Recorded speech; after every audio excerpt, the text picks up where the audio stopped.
YV Subbareddy Vaikapa Rajya Sabha MP, అదేవిధంగా TTD board మాజీ chairman.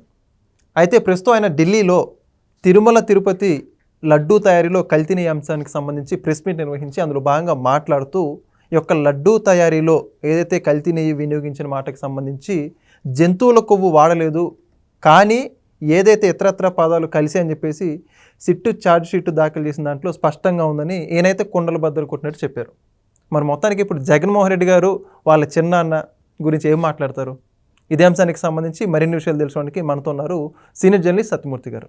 Sir నమస్కారం అండి. నమస్కారం అండి. సార్, ఒక పక్క వైఎస్ఆర్సీపీ మొత్తం ఈ ఏదైతే కల్తీ నెయ్యికి సంబంధించి అది కలవలేదు, ఈ కలవలేదు, కూటమి ప్రభుత్వం తప్పుడు ప్రచారం చేస్తుందని మాట్లాడుతూ ఉంటే, ఒక పక్క సిట్టు దాఖలు చేసిన రిపోర్ట్లో స్పష్టంగా ఆధారం ఉన్నప్పటికీ వైవి సుబ్బారెడ్డి గారు మాత్రం కుండబద్దలు కొట్టినట్టు స్పష్టం చేశారు. మరి ఇప్పుడు వైఎస్ఆర్సీపీ పార్టీ ఏం మాట్లాడుతుంది? వాళ్ళ చిన్నాన్న చెప్పిన స్టేట్మెంట్ గురించి ముందుగా జగన్మోహన్ రెడ్డి గారు ఏం మాట్లాడతారు? జగన్మోహన్ రెడ్డి అయితే అంటే అతనికి అంటే ఒక లాజిక్లు అవి ఉండవు కాబట్టి ఏదైనా మాట్లాడతాడు, కానీ మామూలు పరిస్థితుల్లో ఉన్న ఏ రాజకీయ నాయకుడైనా నిన్న తను మాట్లాడిన మాటలకి కాంట్రడిక్టరీగా తన బాబాయ్ మాట్లాడితే నిజంగా అయితే సిగ్గుపడాలి. నిజంగా అంటే సాధారణ పరిస్థితుల్లో ఉండే రాజకీయ నాయకుడైతే ఖచ్చితంగా సిగ్గుపడతాడు. ఎందుకు అంటే జగన్మోహన్ రెడ్డి నిన్న అంబటి రాంబాబు ఇంటి దగ్గరికి వచ్చి వాళ్ళ ఇంట్లో వాళ్ళందరినీ పరామర్శించిన తర్వాత ఏం చెప్పాడు? మీడియాతో మాట్లాడుతూ కల్తీ జరగలేదు అని సిట్టు చెప్పింది, సిబిఐ క్లీన్ చిట్ ఇచ్చింది అని చాలా స్పష్టంగా చెప్పాడు జగన్మోహన్ రెడ్డి. జగన్మోహన్ రెడ్డి ఆ మాట చెప్పిన తర్వాత వైసీపీ వాళ్ళందరూ టపాకాయలు కాల్చుకున్నారు. అమ్మ, మా జగనన్న అన్నీ చదివి ఉంటాడు, అన్నీ చదివి నిర్ణయం చెప్తున్నాడు, మనకి చాలా ప్లస్ పాయింట్, కూటమి ప్రభుత్వాన్ని మనం ఇరకాటంలో పెట్టడానికి మన జగనన్న మొత్తం స్టడీ చేసి చెప్పాడు అని అనుకున్నారు అందరూ. వాస్తవానికి సిబిఐ సిట్ నెల్లూరు ఏసీబీ కోర్టులో దాఖలు చేసిన ఛార్జ్షీట్లో చాలా క్లియర్గా జంతు కొవ్వు కలిసింది అనే చెప్పింది. పేజీ నెంబర్ 35లో చెప్పింది. కంక్లూజన్ ఇచ్చింది. ఏమని ఇచ్చింది అంటే ఐదర్ లెస్ అనేది, అంటే తక్కువ మొత్తంలో ఉండవచ్చు అని చెప్పింది. అంతే తప్ప అంటే కల్తీ నెయ్యిలో యానిమల్ ఫ్యాట్ లేదు అని రూట్ అవుట్ చేయలేదు. తక్కువ ఉన్నది అంటానికి రేర్ కేసుల్లోనే ఇట్లా జరుగుతుంది అని కూడా చెప్పింది ఒక కంక్లూజన్లో. తక్కువ సందర్భాల్లో మాత్రమే ఇలా జరుగుతుంది అని చెప్పటం ఒకటి. రెండోది లెస్ క్వాంటిటీలో ఉన్నది అని చెప్పింది. అంటే లెస్ క్వాంటిటీ అన్న అందులో ఉన్నట్టే, రేర్గా జరుగుతుంది అన్న అంటే చాలా అరుదుగా జరుగుతుంది అన్న అందులో ఉన్నట్టే కదా జంతువుల కొవ్వు. అంతే కదా, ఖచ్చితంగా. ఇది సిబిఐ దాఖలు చేసిన ఛార్జ్ షీట్లో ఉన్న అంశం. ఆ సిబిఐ ఛార్జ్ షీట్లో ఏం చెప్పింది అంటే, ఒక రిపోర్టులో అంటే జంతువుల కొవ్వు మాకు కనపడలేదు అని చెప్పి మైసూర్ ల్యాబ్ చెప్పింది. మాకు కనపడలేదు అని చెబితే మాకు కనపడలేదు అది ఉటంకించారు అక్కడ. దాని కిందే ఇది ఉంది, ఎన్డీడీబీ కాఫ్ రిపోర్ట్ ఉన్నది. వైసీపీ వాళ్ళు పై పేరా చదువుతారు. 35వ పేజీలోనే ఉన్నాయి. 35వ పేజీలో పై పేరాల్లో ఈ మైసూర్ ల్యాబ్ ఇచ్చిన రిపోర్ట్ ఉంది, మాకు కనపడలేదు అని. దాని కిందే 35వ పేజీ ఛార్జ్ షీట్ 35 పేజీలోనే ఎన్డీడీబీ కాఫ్ రిపోర్టులో ఇవన్నీ అని చెప్పి ఉన్నది. పై పేరా చదువుతారు, లేదు లేదు లేదు లేదు అని ప్రచారం చేశారు. వైఎస్ఆర్ కాంగ్రెస్ పార్టీకి ఉన్న ధన బలంతో వాళ్ళు విస్తృతంగా ఏర్పాటు చేసుకున్న సోషల్ మీడియా నెట్వర్క్ తోటి వాళ్ళు ఒక అబద్ధాన్ని ప్రజల్లోకి పంపు చేస్తూ ఉన్నారు. అందరూ నమ్ముతారు అని అనుకుంటూ ఉన్నారు. నమ్ముతారు అంటే వైసీపీ స్ట్రాటజీ, మీడియా స్ట్రాటజీ ఎట్లా ఉంటుంది అంటే, సోషల్ మీడియా ద్వారా తప్పుడు ఇన్ఫర్మేషన్ని గుప్పిస్తారు. ఆ తప్పుడు ఇన్ఫర్మేషన్ మీద సాక్షి పేపర్లో వార్త రాస్తారు. సాక్షి పేపర్లో వచ్చిన వార్త మీద సాక్షి టీవీలో డిబేట్ పెడతారు. ఆ డిబేటులో పార్ట్లు కట్ చేసి దాన్ని మళ్ళీ సోషల్ మీడియాకి ఇస్తారు. సోషల్ మీడియా వాళ్ళు దాన్ని విస్తృతంగా ప్రచారం చేస్తారు. ఈ విస్తృతంగా ప్రచారం చేసిన తర్వాత వైసీపీకి కొంతమంది పెయిడ్ మేధావులు కొంతమంది ఉన్నారు. కొంతమంది మేధావులు అని చెప్పుకుంటారు, కొంతమంది జర్నలిస్టులు అని చెప్పుకుంటారు. వాళ్ళకి ఈ మెటీరియల్ పంపిస్తారు. వాళ్ళు దాని మీద వీడియో తయారు చేస్తారు. వాళ్ళు కొంతమంది పాడ్కాస్టర్లు చేస్తారు, కొంతమంది విదేశాల్లో ఉన్న వాళ్ళు కామెంటరీ పెడతారు.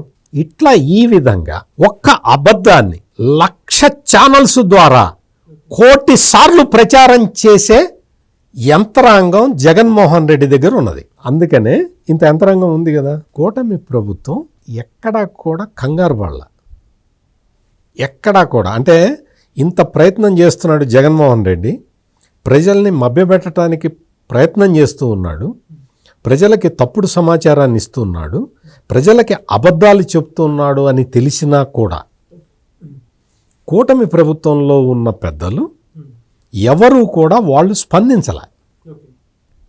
స్పందించకపోయేసరికి ఈ జగన్మోహన్ రెడ్డి బ్యాచ్ అంతా ఏమనుకున్నారు అంటే, మనం చెబుతున్నది ప్రజలు నమ్ముతున్నారు కాబట్టి కూటమి ప్రభుత్వం స్పందించట్లేదు అనుకున్నారు. ఇక్కడ జరిగిన మొత్తం టోటల్ ఎపిసోడ్ జరిగింది ఏంటి అంటే, ఇట్లా చెప్పాడు, ఈ మొత్తం ఇదంతా కూడా ప్రచారం చేశారు. కూటమి ప్రభుత్వం తను చెయ్యాలనుకున్న పని చేసుకుంటూ పోతూ ఉన్నది. ఈ సిబిఐ సిట్ ఇచ్చిన రిపోర్టు, అంటే రిపోర్టు కాదు, ఛార్జ్ షీట్, నెల్లూరు ఏసీబీ కోర్టులో దాఖలు చేసిన ఛార్జ్ షీట్ ఒరిజినల్ కాపీ ఇంకా రాష్ట్ర ప్రభుత్వానికి చేరలేదు. ఫర్ దట్ మ్యాటర్ అది ఇంకా పబ్లిక్ డాక్యుమెంట్ కాలేదు. ఎందుకు అంటే, పబ్లిక్ డాక్యుమెంట్ ఎప్పుడవుతుంది ఛార్జ్ షీట్ అంటే, కోర్టు కాగ్నిజెన్స్లోకి తీసుకున్నప్పుడు పబ్లిక్ డాక్యుమెంట్ అవుతుంది. ఇప్పటి వరకు కోర్టు కాగ్నిజెన్స్లోకి తీసుకోలేదు కాబట్టి అది రాష్ట్ర ప్రభుత్వానికి అధికారికంగా తెలియదు. ఈ అడ్వాంటేజ్ని తీసుకొని భూమన కరుణాకర్ రెడ్డి, వైవి సుబ్బారెడ్డి వీళ్ళందరూ వచ్చి తప్పులు చేయడం మొదలుపెట్టారు. ఆ రిపోర్ట్ కాపీ వాళ్ళకి వచ్చింది. వాళ్ళ కాపీకి రాగానే వెంటనే మొత్తం ప్రెస్ కాన్ఫరెన్సులు పెట్టేసి చెప్పేశారు. జగన్మోహన్ రెడ్డి ఆ అబద్ధాన్ని తన స్థాయిలో తను ప్రచారం చేశాడు. ఈ మొత్తం జరిగిన తర్వాత రాష్ట్ర ప్రభుత్వానికి సిబిఐ సిట్టు ఒక నివేదిక ఇచ్చింది. కల్తీ జరిగిందయ్యా, ఆ దేవదేవుడికి సమర్పించిన నైవేద్యాల్లో కల్తీ ఉన్నది ఆ నెయ్యిలో, అందుకని మీరు ఈ అధికారుల మీద యాక్షన్ తీసుకోండి, ఫర్దర్గా ఇటువంటివి జరగకుండా చర్యలు తీసుకోండి అని చెప్పి ఒక రిపోర్ట్ ఇచ్చారు. ఆ రిపోర్ట్ ఒక్కటే రాష్ట్ర ప్రభుత్వం దగ్గర ఉన్నది, ఇంకా ఛార్జ్ షీట్ రాలేదు అధికారికంగా. ఏం చేశారు, వెంటనే రాష్ట్ర మంత్రివర్గం సమావేశమై వెంటనే కమిషనర్ ఆఫ్ ఎంక్వైరీస్ని కాన్స్టిట్యూట్ చేశారు. కమిషనర్ ఆఫ్ ఎంక్వైరీస్ని ఎందుకు కాన్స్టిట్యూట్ చేశారంటే, ఈ సిబిఐ ఫర్దర్ యాక్షన్ తీసుకోమని సిఫార్సు చేసింది కదా, ఆ సిఫార్సుని అమలు చేయాలి కదా. ఎవరు అమలు చేయాలి? ప్రభుత్వమే అమలు చేయాలి కదా. ప్రభుత్వానికి ఒక కమిషన్ ఆఫ్ ఎంక్వైరీస్ సిఫార్సు చేయాలి కదా. సిఫార్సు చేయటానికి కమిషన్ వేశారు. అది జరుగుతూ ఉన్నది. దాన్ని జగన్మోహన్ రెడ్డి వక్రీకరించి చెబుతున్నాడు. ఏమని? సిబిఐ సిట్టులో కల్తీ లేదని రిపోర్ట్ వచ్చింది, అందుకని చంద్రబాబు నాయుడు ఇంకొక కుట్రవన్నీ కమిషనర్ ఆఫ్ ఎంక్వైరీస్ వేశాడు అని చెప్తున్నాడు. అంటే నువ్వు ముఖ్యమంత్రిగా పనిచేసావు కదా, నీకు గవర్నమెంట్ ఎట్లా పనిచేస్తుందో కనీసమైన నాలెడ్జ్ అయినా ఉండాలి కదా. ఫర్దర్ యాక్షన్ కోసం కమిషనర్ ఆఫ్ ఎంక్వైరీస్ని వేస్తే జగన్మోహన్ రెడ్డి వచ్చి ఏం చెప్తున్నాడు? సిబిఐ సిట్టులో లేని దాన్ని నిర్ధారించడానికి చంద్రబాబు నాయుడు ఇంకో విచారణ చేస్తున్నాడని చెప్తున్నాడు. అంటే ఎంత మిస్లీడింగ్ ఇన్ఫర్మేషన్ని సమాజంలోకి ఈ వైసీపీ వాళ్ళు పంపిస్తున్నారో మీరు అర్థం చేసుకోండి. కమిషన్ ఆఫ్ ఎంక్వైరీ వచ్చి దాన్ని చేసిన తర్వాత ఫర్దర్ చర్యలు తీసుకుంటుంది ప్రభుత్వం. ఓకే. సెకండ్ పార్ట్, ఇవాళ ముఖ్యమంత్రి ఇంకొక పిడుగు లాంటి వార్త చెప్పాడు. పిడుగులంటే మీకు నాకు కాదు, జగన్మోహన్ రెడ్డికి. ఏంటి అంటే, ఈ సిబిఐ సిట్లో కొన్ని లోపాలు ఉన్నాయి. లోపాలు ఉన్నమాట వాస్తవం. ఒక్క లోపం చెప్తా మీకు, ప్రధానమైన లోపం ఒకటి చెప్తా మీకు. ఇప్పుడు మీరు నేను కూర్చొని కుట్ర పన్నామనుకోండి, అది ఇంప్లిమెంట్ చేసేవాడు ఎవడన్నా ఉండాలిగా, ఖచ్చితంగా ఉండాలి కదా. మరి మన ఇద్దరం కూర్చొని కుట్ర పన్నితే ఏమిటి ప్రయోజనం? దానివల్ల ఏమన్నా ఇది ఉంటుందా? మనం అమలు చేయగలుగుతామా? మీరేమన్నా అధికారంలో ఉన్నారా? నేనేమన్నా అధికారంలో ఉన్నానా? అంటే ఎవరు కుట్ర పన్నినా అక్కడ అధికారంలో ఉన్నవాడు సహకరించకపోతే ఈ కుట్ర పారదు కదా. సుగంధ కెమికల్స్ వాడును లేకపోతే బోలేబాబా డైరీ వాడు కూర్చొని కుట్ర పన్నితే టీటీడీ టెండర్ రూల్స్ని అమెండ్ చేసిన వాడెవడు, నీకు నెయ్యి వేస్తే కల్తీ ఉన్నా పర్వాలేదు వాడండి అని చెప్పిన వాడెవడు, ఈ విషయాలన్నీ రిపోర్టులో బయటికి రావాలి కదా. ఎవడైతే ఈ కుట్రకి సహకరించాడో, ఈ కుట్ర పారటానికి మొత్తం సౌకర్యం కల్పించాడో వాడి పేరు ఉండాలి కదా. ఎవరైతే వాడు ఎవడనేది నేను చెప్పట్లా, ఎవడైతే వాడు అఫీషియల్గా అక్కడ ఉన్నాడో కుట్రలో వాడు కూడా భాగం పంచుకుంటున్నట్టే కదా. మరి 36 మంది నిందితుల్ని పెట్టి అందులో మరి ఆ రోజు ఉన్న వాళ్ళు ఎవరు లేరేంటి, అనధికారులు, వాళ్ళ పేర్లు లేవేంటి. నీకు సిబిఐ సిట్టు రాష్ట్ర ప్రభుత్వానికి ఒక నివేదిక ఇచ్చింది కదా. మరి ఆ నివేదికలో అప్పటి ఈవో అనిల్ కుమార్ సింఘాల్ పేరు రాశాడు కదా, అప్పటి జేఈఓ ధర్మారెడ్డి పేరు రాశాడు కదా, అప్పటి ఫైనాన్షియల్ అడ్వైజర్ బాలాజీ పేరు రాసి వీళ్ళ మీద యాక్షన్ తీసుకోండి అని చెప్పావు కదా. మరి వీళ్ళ పేర్లు వీళ్ళకి అనధికారులు అంటే చైర్మన్ వాళ్ళు 2 చైర్మన్లు మారారు కదా. మరి వాళ్ళ సహాయం లేకుండా వాళ్ళకి చెప్పకుండా వీళ్ళు చేయలేరు కదా. మరి వీళ్ళందరి పేర్లు అందులో ఉండాలి కదా. రాష్ట్ర ప్రభుత్వానికి పంపిన రిపోర్టులో పేర్లుండి ఆ పేర్లు ఛార్జ్షీట్లో ఎందుకు లేవు? There is something fishy. ఇవన్నీ కూడా ఈ లాక్యునాస్ అన్నీ ఉన్నాయి కాబట్టి ముఖ్యమంత్రి చంద్రబాబు నాయుడు ఏమి నిర్ణయం తీసుకున్నారు అంటే, తమకు వచ్చిన అదనపు సమాచారాన్ని కోర్టు ముందు ప్రొడ్యూస్ చేస్తాము అని చెప్పారు. ఇది ఈ వైఎస్ఆర్ కాంగ్రెస్ పార్టీ నాయకులకి గజ వణుకు తెప్పిస్తున్నది. ఎందుకు అంటే ఫర్దర్ చర్యలు తీసుకోవడానికి కమిషనర్ ఆఫ్ ఎంక్వైరీస్ పనిచేస్తూ ఉంటుంది. ఇంకొక వైపు ఈ కమిషనర్ ఆఫ్ ఎంక్వైరీస్ వాళ్ళు పిలిచి ఈ రోజున అతను సురేందర్ నాథ్ అనే ఒక సైంటిస్టు అప్రూవర్గా మారిపోయి, నేను ఘోరమైన అపరాధం చేశాను, నేను సైంటిస్ట్ అంటే బాగా చదువుకున్నవాడిని, సరస్వతి కటాక్షం ఉన్న వ్యక్తిని, నేను వెంకటేశ్వర స్వామికి జరుగుతున్న కల్తీని సపోర్ట్ చేశానని చెప్పి బోర్న ఏడ్చుకుంటూ వచ్చి అతను అప్రూవర్గా మారిపోయాడు. అతనితో పాటు ఇంకొక 2 అప్రూవర్లుగా మారారు. స్వామివారికి చేసిన మహాపచారాన్ని మేము నిజంగా తట్టుకోలేకపోతున్నాం, మా వల్ల పొరపాటు జరిగింది, మా మీద ఒత్తిడి ఉంది కాబట్టి ఈ విధంగా చేశాము, శాస్త్రవేత్తలుగా ఉండి ఈ తప్పుడు పనికి మేము సహకరించామని చెప్పి వల్ల ఏడుస్తూ వాళ్ళు అప్రూవల్గా మారారు. అంటే వాళ్ళలో కొంత పరివర్తన వచ్చింది. ఇటువంటి విషయాలన్నీ కమిషనర్ ఆఫ్ ఎంక్వైరీస్ ముందర తేలితే రాష్ట్ర ప్రభుత్వం వీటన్నిటినీ క్రోడీకరించి కోర్టులో ఏదైతే వ్యాజ్యం నడుస్తున్నదో, ఛార్జ్షీట్ ఫైల్ చేసిన తర్వాత వ్యాజ్యం నడుస్తుంది కదా, అందులో రాష్ట్ర ప్రభుత్వం ఇంప్లీడ్ అవుతుంది. మా దగ్గర ఉన్న అడిషనల్ సమాచారం ఇది అని ఇంప్లీడ్ అవుతుంది. ఇది గజ వణుకు తెప్పిస్తున్నది వైసీపీకి.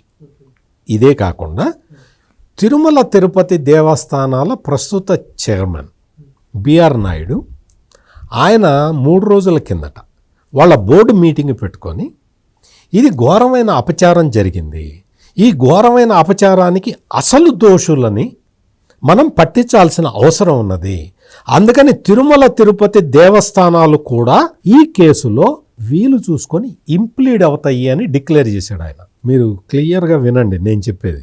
సిబిఐ సిట్ వాళ్ళు ఒక రిపోర్ట్ ఇచ్చిన తర్వాత రాష్ట్ర ప్రభుత్వం తిరుమల తిరుపతి దేవస్థానం 2 ఇంప్లీడ్ అయ్యి, అయ్యా దోషుల్ని వదిలేశారు, మీరు దోషుల్ని పట్టుకునే ప్రయత్నం చేయండి, మీ ఆదేశాల ప్రకారం సిబిఐ సిట్ ఏర్పడ్డది, మరి నిజమైన దోషులు వీళ్ళు, 36 స్క్రూ డ్రైవర్లు, సుత్తెలు, పటకార్లు ఉన్నాయి, వాటిని ప్రయోగించిన వాడెవడు?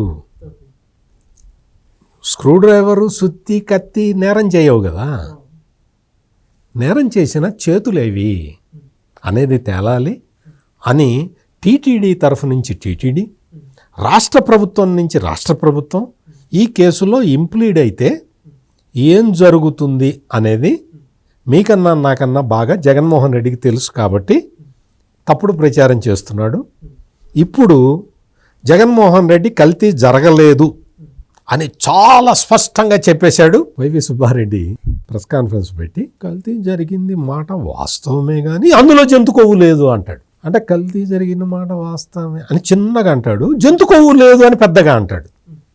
నువ్వు జంతు కొవ్వు ఉందా లేదా అని ఇందాక చెప్పాను నేను, రిపోర్ట్లో ఏముందో అది గట్టిగా చెబుతావు, ఇది చిన్నగా చెబుతావు. ఈ నువ్వు చిన్నగా చెప్పిన దాంట్లో ఏముంది? కెమికల్స్ ఉన్నాయి, ప్రమాదకరమైన రసాయనాలు ఉన్నాయి, బాత్రూమ్ క్లీనర్స్ ఉన్నాయి, నెయిల్ రిమూవర్ పాలిషులు ఉన్నాయి, సల్ఫ్యూరిక్ యాసిడ్తో తయారు చేసిన కెమికల్స్ రసాయనాలు ఉన్నాయి. అవి కలపచ్చా సుబ్బారెడ్డి గారు? అవి కలపచ్చా? అంటే బాత్రూమ్ క్లీనర్లు, నెయిల్ పాలిష్ రిమూవర్లు కలపచ్చా వెంకటేశ్వర ప్రసాదంలో? ఇది ప్రస్తుత ప్రశ్న. సుబ్బారెడ్డి నేరాన్ని అంగీకరించాడు, నెయ్యి కల్తీ జరిగింది అని. కల్తీ ఏ విధంగా జరిగింది అనేది సిబిఐ ఆల్రెడీ చెప్పింది. ఇప్పుడు నేను చెప్పినవన్నీ సిబిఐ ఛార్జ్షీట్లో ఉన్న విషయాలే. వైవి సుబ్బారెడ్డి ముందుగానే శాస్త్రవేత్తల్ని ఈ కమిటీలో, సూపర్వైజ్ కమిటీలో పెట్టుకున్నది. ఇది మొత్తం కుట్రపూరితంగా ముందు నుంచి ఇలా చేయాలనే ఆలోచన ఉంది కాబట్టే ఇదంతా జరిగింది. ఈరోజు క్లియర్ కట్గా రాష్ట్ర ప్రభుత్వం కూడా చెప్తూ ఉన్నది, 2020లో వచ్చిన రిపోర్టుని ఎందుకు తొక్కి పెట్టావు అని ముఖ్యమంత్రి చంద్రబాబు నాయుడు అడిగారు. ఆ తర్వాత నీకు 2020 ఫిబ్రవరి 29వ తారీఖు నీకు రిపోర్టు వచ్చినా కానీ ఫిబ్రవరి 29వ తారీఖు జరిగిన ఈ పర్చేజ్ కమిటీలో చెవిరెడ్డి భాస్కర్ రెడ్డి, భూమన కరుణాకర్ రెడ్డి ప్రత్యేక ఆహ్వానితులుగా ఎందుకు వచ్చారు? మీ ముగ్గురు కలిసి ఈ పర్చేజ్ కమిటీ అంటే టెండర్ నిబంధనలను సడలించి బోలేబాబా డైరీకి అవకాశం ఇచ్చిన ఈ ప్రొక్యూర్మెంట్ ఇది ఉంది కదా కమిటీ, పర్చేజ్ కమిటీ, ఆ పర్చేజ్ కమిటీలో స్పెషల్ ఇన్వైటీస్గా వాళ్ళెందుకు వచ్చారు? మీరందరూ కలిసి దాన్ని ఎట్లా ఓకే చేశారు అనే ప్రశ్న ఇప్పుడు రాష్ట్ర ముఖ్యమంత్రి ఇందాక ప్రెస్ కాన్ఫరెన్స్లో కూడా వేశారు. అంటే వాంటెడ్గా ఒక కాన్స్పిరసీ తోటి ఇదంతా చేశారు అనేది ఇప్పటికే స్పష్టమైంది. ఫర్దర్గా న్యాయపరంగా ఫిక్స్ చేసే చర్యలు వేగంగా తీసుకుంటున్నది రాష్ట్ర ప్రభుత్వం. ఇప్పుడు చెప్పు సుబ్బారెడ్డి, నువ్వు నిజం చెప్పావా? జగన్మోహన్ రెడ్డి నిజం చెప్పాడా? ఇద్దరు కలిసి అబద్ధాన్ని వక్రీకరించి చెప్తున్నారా? నిజంగా సార్, సుబ్బారెడ్డి చెప్పిన మాటలకు చాలా చక్కగా ఎక్స్ప్లెనేషన్ ఇచ్చారు. అదేవిధంగా రాష్ట్ర ప్రభుత్వం ఈ అంశానికి సంబంధించి టీటీడీతో సమన్వయం చేసుకుని ఏ విధంగా ముందుకెళ్ళబోతుందో కూడా చాలా చక్కగా చెప్పారు. Thank you. నమస్కారం. Please subscribe to Leo News for more videos.